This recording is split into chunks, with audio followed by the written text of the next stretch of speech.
We got a dual video today. If you are watching this, today is Ironman California race day. I'm out here coaching, and we've got a little bit of a break in the action. If you want to check out the race video, there will be a separate video on Blaine and Jamie's race day and what's going down with me tracking them and following around the course. Right now it is 9:20. We've been up since about 4:15. Got the transition. Race started a little after 7. Saw the guys out on the swim. Saw them come out of the swim and then saw them out on the bike, getting on the bike.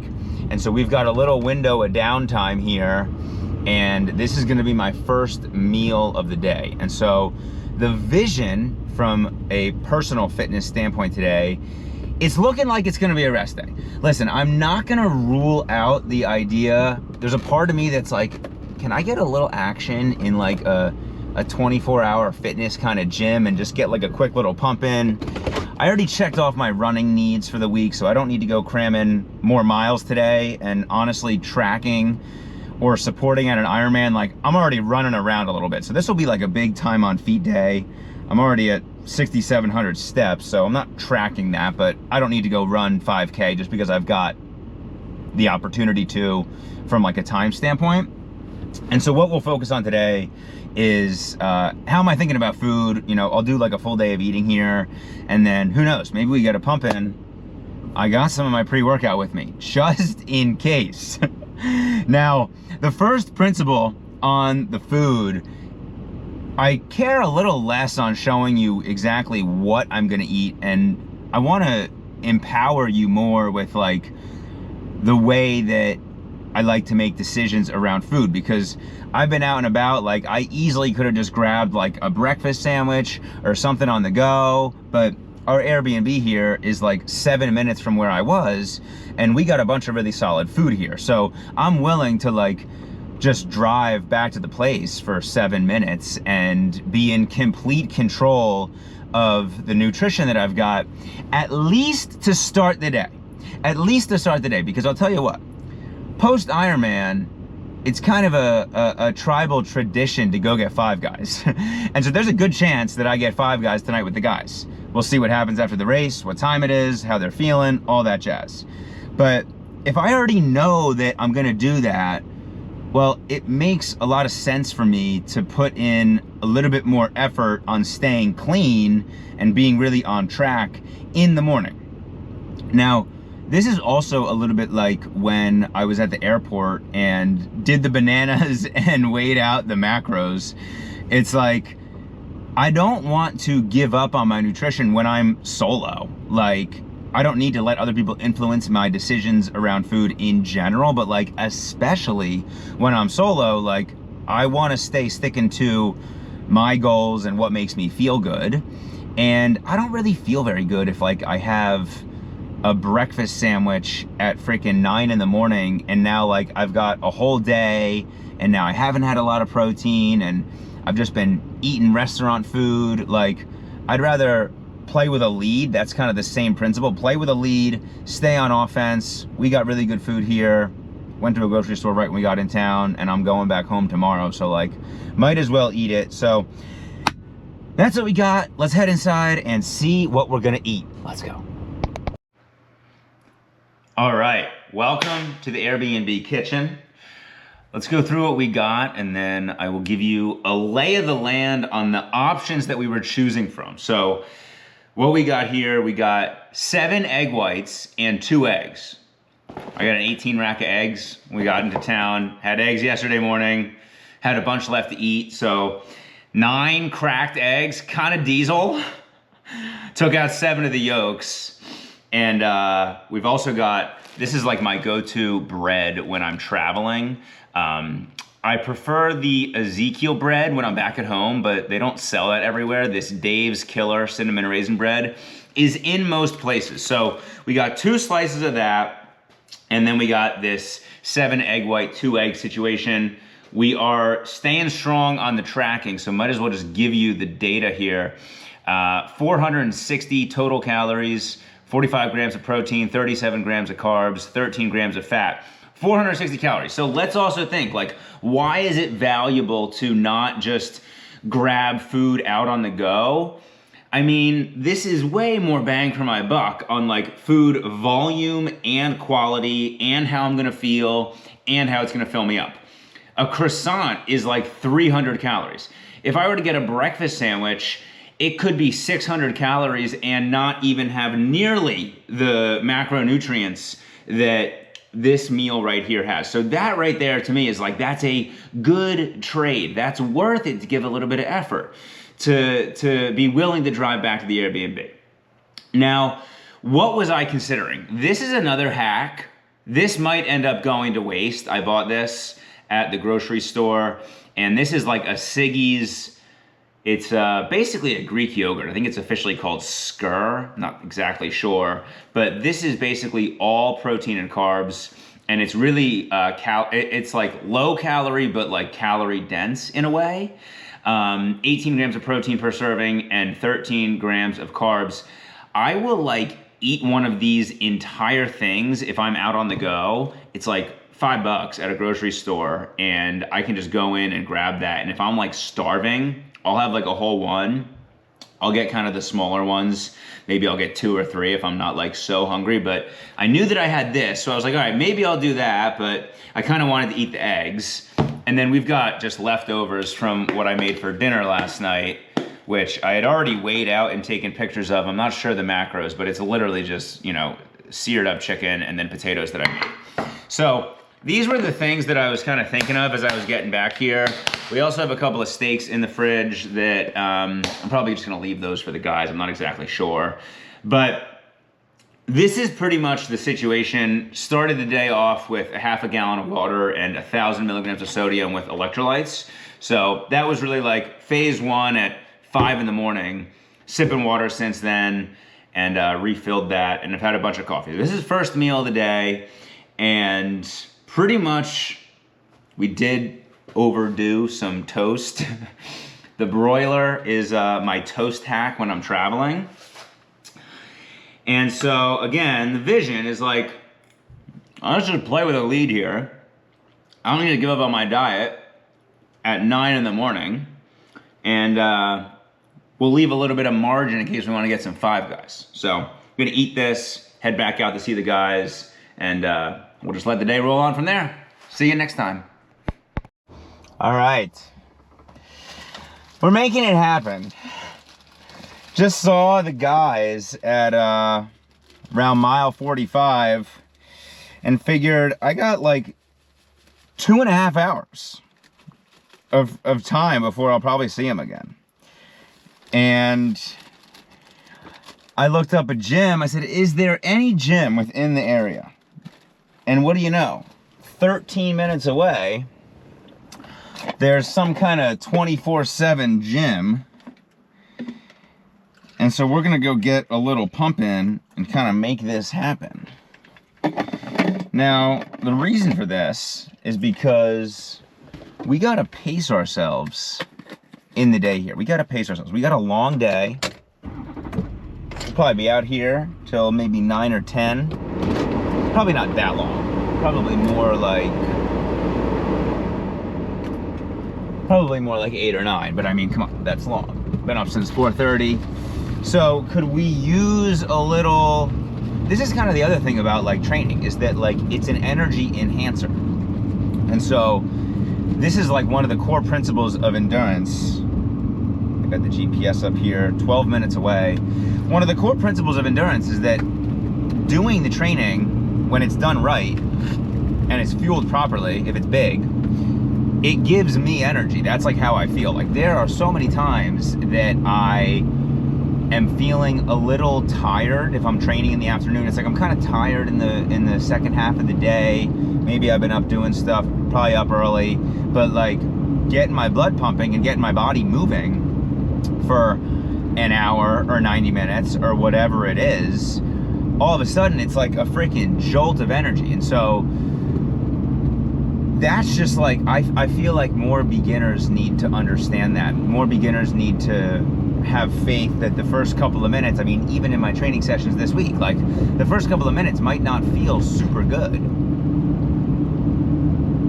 But you get going a little bit, not only does the training feel way better, but now all of a sudden you've got like a burst of energy for whatever you're doing in the second half of the day. And so right here, I mean, it's 11:41 a.m. I mean, we've been up since 4 something, right? So that's a good amount of time. So right now is a good break in the day for me to just go get a little bit of a pump in, and nothing really fancy. I mean, again, I'm kind of in this calorie restriction situation, so I'm not really muscle building. It's more about muscle maintenance, and it's just more about a little bit of fun. Like, you know, I got a window of time here. I can pounce on this.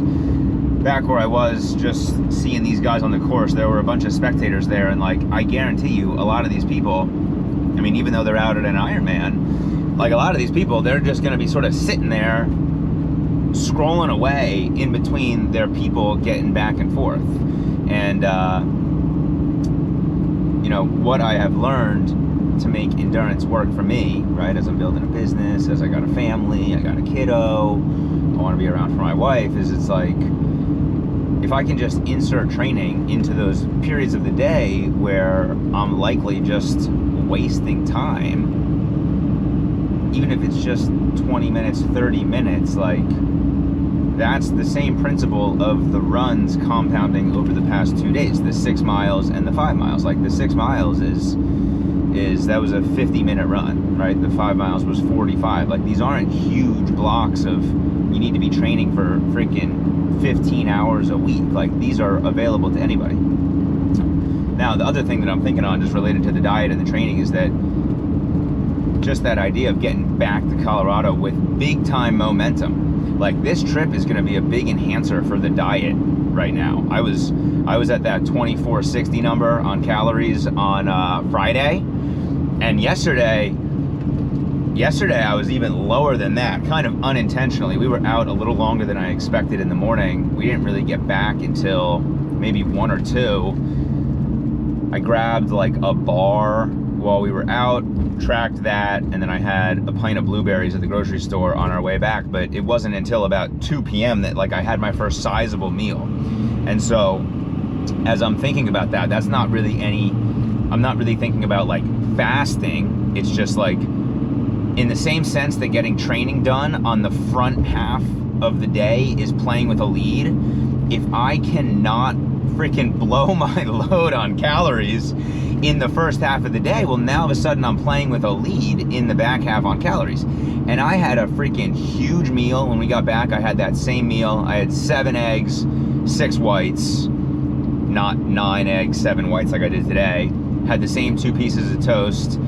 And then I had 2 servings of Greek yogurt with another pint of blueberries. And I was freaking full damn near right up until dinner. Like, it got to like 6:30 and I was like, you know, I'm gonna eat with the guys. Like, these guys need to eat soon for their race tomorrow. But I was like, I don't really have to eat. And I had a really solid dinner, and I ended up at like 1,800 calories on the day, and like I was stuffed.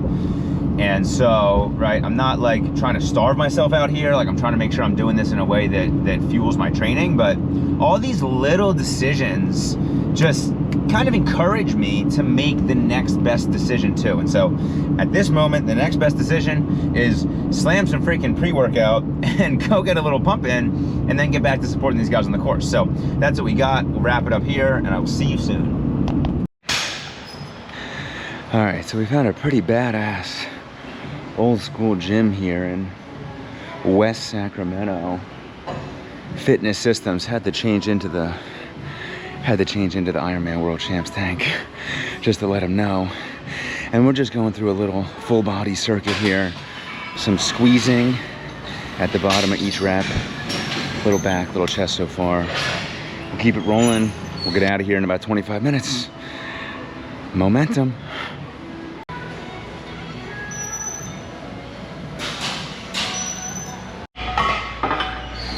All right, so the idea of not spreading the fatigue across the week. Today, I am only hitting upper body. 2 run days in a row. Gonna take a flight tomorrow. I wanna be able to hit my endurance training right when I get back, keep the momentum. And so right here in the gym, I'm just cycling through some upper body stuff. This is a badass gym, clanging and banging on the weights. And so that's just kind of the the intention here is not directionless. Even though it's not tracking progressive overload, there is intention behind it.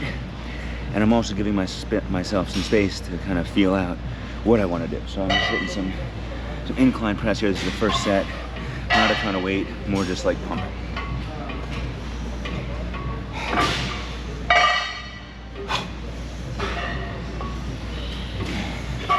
That is way too light.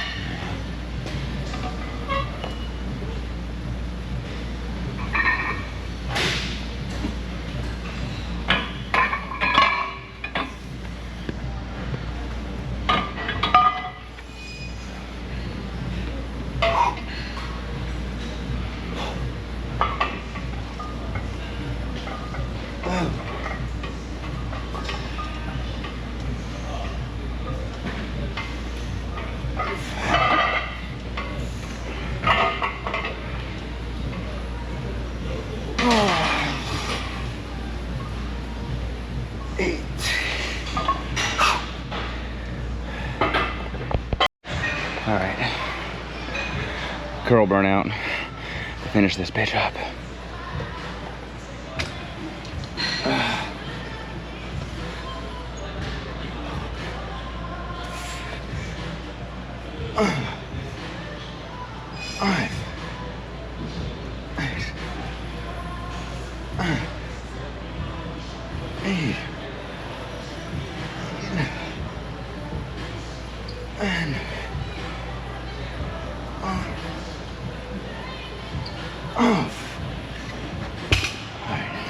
Let's go grab some of those shrugs again.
Let's get out of here.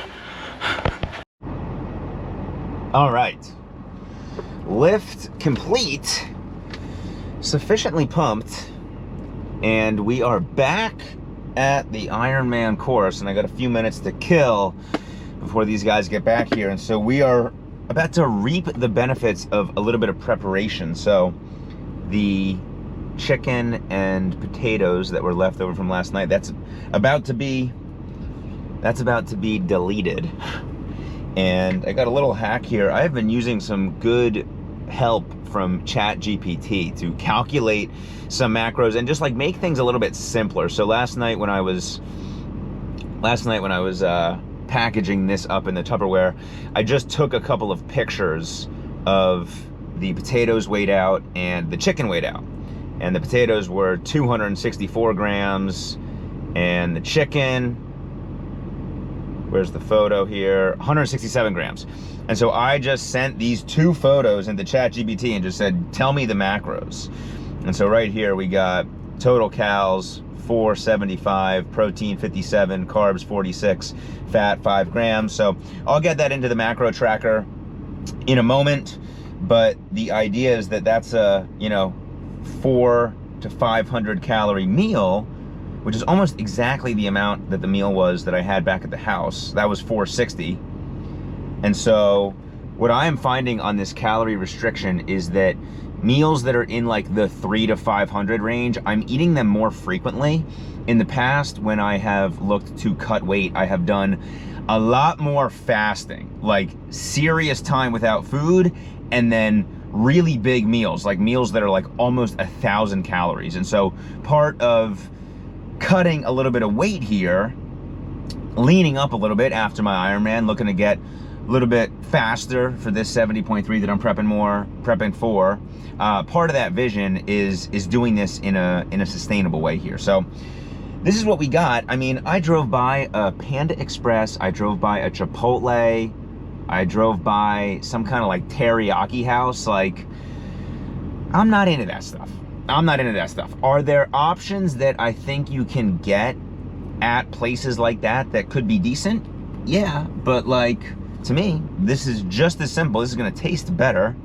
It's gonna keep me feeling fresh and clean. And so I would challenge you to just think a little bit more broadly on if you're out and about, like, what are your options? Could you have brought a little bit of food? Could you just stop at a grocery store? I don't think I'm gonna do that today because of just the logistics of today, but that is my big hack, is just stopping right at a grocery store, getting something like the Greek yogurt that I shared, the skyr or whatever it's called. And so we will load this up here, and then we're gonna pop back out on the course and see these guys and keep this day rolling on. Bon appetit.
All right, so the whole bag of baby carrots got crushed.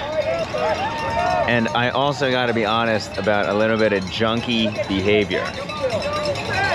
I showed those Tic Tacs in a couple of videos ago. Stopped at the gas station for some new water and got some icebreaker mints and had the whole fucking tin. That cannot be good for me. Is it a successful little diet hack to kind of curb my appetite? Yes. Is it healthy? Questionable. Definitely not a yes. Questionable. So the log on the day, we are at 1,085 calories, and we've got plenty of room for 5 guys. And what I noted on the hydration earlier is actually pretty crucial. A day like today, I'm just like moving a ton. And I do find that if I have more calories but less hydration, that actually doesn't really help out my overall like energy balance throughout the day. But if I have more hydration and if I might be low on calories, which I would describe today as a lighter calorie day right now, I seem to manage that a little bit better. And I did also sneak in a little 2-mile run with Blaine. So the idea of this being a rest day, I knew I'd be moving around a lot. Up to 21,000 steps. I didn't totally expect that number. But rest day, well, not really. We hit the gym and we got a little 2-mile run in, plus whatever else is going on for the 21,000 steps. So that's what we got. Ironman vibes here. About to see these guys again, and I will keep you updated if something else unfolds. I feel like I'm good on calories for right now for a little while. It's about 450, 448, and we'll see how this keeps rolling. All right, full day of eating ending in an adventure. Did not capitalize on the 5 guys, and so the Siggies is coming in clutch. Probably just gonna eat this as if it's ice cream. Pretty beat after a long day, and not really super interested in making something super concocting. So we'll get the scale going. I could eat this whole thing. We'll see what happens. Might weigh it out. Might just weigh the negative. And what an honest effort. We got some post-Ironman ice cream the guys have hooked up. We'll see what happens. I'll log it in. I feel like a champion just for making this video. No part of me wanted to do this, but I've done the day of them. Everything I've eaten. If I eat this whole thing right here, it's 480 total calories, bunch of protein, bunch of carbs. The ice cream, well, we'll have to ration that out. For the first day of eating video, that's a wrap. All right. You know how they say that a 2-goal lead is the worst type of lead in hockey? A 2-goal lead is the worst kind of lead you want to have. And they say that because all of a sudden you're up by 2 goals seems great. Well, what can often happen with momentum is that the losing team, well, they get a goal. Now all of a sudden, they're only 1 down, right? They've cut the gap in half. Well, then all of a sudden, if they score again, oh shit. Now the game is tied and they're coming off 2 goals, and now they have all the momentum. Last night, I learned that there's probably something similar with a 2,000 calorie lead. A 2,000 calorie lead is the worst kind of lead you want to have in dieting. I had the yogurt. Then I had 1 single slice of the Dave's Killer, weighed it out. Then I had a little bit of ice cream, weighed it out. And then all of a sudden, my 2 athletes had some ice cream. Oh, sorry. My 2 athletes had some, what am I saying? My 2 athletes had some pizza ordered. Now, I had the opportunity to say no thanks. I had the opportunity to say, I'm good. Did I do that? No. Did I have, well, the slices of pizza, they kind of were cut up into like these kind of tiny wedge slices. There were probably like 16 slices in each pizza, 2 pizzas. Did I probably have 8 of these little tiny slices, one by one by one by one by one by one by one? Yes, I did. Was I still perhaps in a calorie deficit from all the work yesterday? Very possibly, but that was a diet slip-up. That was a diet slip-up. And that, gotta keep it real here, that is a potential risk on being too far ahead with your calories and not really keeping up with your energy demands for the day. I thought I'd get some calories in before getting back here at like 11:30. I made kind of a silly mistake. I put regular gas in my athlete's diesel truck. And so instead of getting back here at like 10, I had to sit and wait for a tow truck. So that took like almost 2 hours. So that, you know, a little curveball, but had I planned and prepared better, could have managed the diet situation better. So overall, pretty solid day of eating. Low night of sleep. I'm waking up early here to go get my flight back to Denver. And just had to keep it real because I didn't really give the full summary of the calorie day on the day of eating. So that's what we got. Now, what's the mission for today? The mission for today is to be very mindful of what I'm eating, but to not fall into the trap of just like, oh, now I'm fasting because I had a lot of food last night. Now I'm fasting. Like, instead, I'm thinking of it the other way around, where it's like, I need to have a couple hundred calories this morning through my flight and make sure that my body doesn't go from like this complete swing of like really depleted yesterday into a lot of food last night, then to back to depleted today. Like, there's a sense where if I can manage this well, last night was like a little bit of like a refeed situation. Glycogen store's full. My body's definitely needing some rest just after the entire day of Ironman race day yesterday. And so I'm not about to go put that to like good use in a big workout. Like today really should probably be a chill day. We'll see how I'm feeling when I get back to Colorado. I got some family stuff that I got to check in on. Got a little dad duty that'll take precedent over any kind of training today. And so that's the mission. We're back to the process here, building ourselves, having fun, not afraid to slip up a little bit, but also the speed with which you get back on the horse. Everybody's I don't want to say allowed to slip up. Everybody's going to slip up. Everybody's going to slip up. We're not perfect. We're human. We make mistakes. We put gas in diesel cars. Sometimes that happens. What are you going to beat yourself up too much over it? No. Got to learn. Got to say that's a mistake that I hopefully won't make again. And we got a new day. And with that, I'll see you in the next one.